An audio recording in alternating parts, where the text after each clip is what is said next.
تلنگانہ کے صحافیوں نے جب یہ محسوس کیا کہ یونینیں تو ہیں لیکن اردو کے صحافیوں اور اردو اخبارات، اردو چینلز کے مسائل کے بارے میں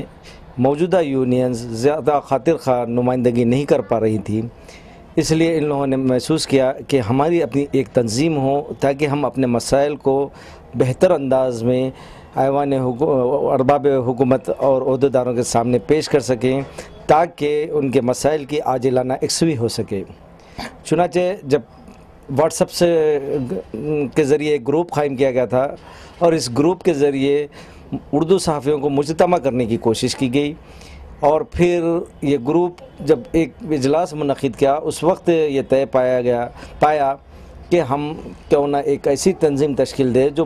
اردو صحافیوں کے مسائل کی بھرپور نمائندگی کر سکے، اس لیے کہ ہم سے بہتر اردو صحافیوں کے مسائل کوئی نہیں جان سکتا، اور ہم جتنے بہتر انداز میں نمائندگی کر سکتے ہیں اور ہمارے مسائل کو آشکار کر سکتے ہیں وہ کسی ایک اور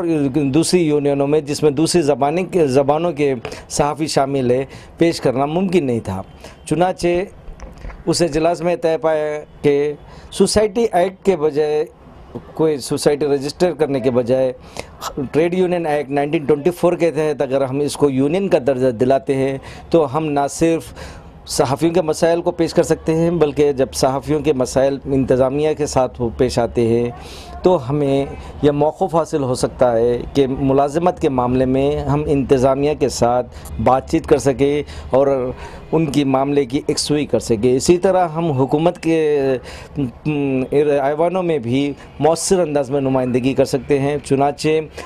طے کیا گیا اور اس پروگرام کے مطابق تمام اضلاع میں ہماری یونٹس قائم کی گئی اور ان قواعد کی روشنی میں یونین کا قیام عمل میں لایا۔ الحمدللہ 1 سال مکمل ہو چکا، اب ہم دوسرے سال میں داخل ہو چکے ہیں۔ اس مرتبہ ہم نے سوچا کہ جنرل باڈی میٹنگ کے ساتھ ساتھ ایک ریاستی سطح کی کانفرنس منعقد کی جائے تاکہ حیدرآباد کے ساتھ ساتھ اضلاع کے جو صحافی ہیں اور نئے ابھرتے ہوئے جو صحافی ہیں انہیں اس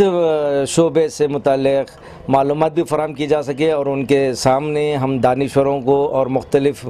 شعبے حیات سے تعلق رکھنے والی شخصیتوں کو کے خیالات سے اور اس فیلڈ میں ہونے والی تبدیلیوں سے آگاہ کیا جا سکے۔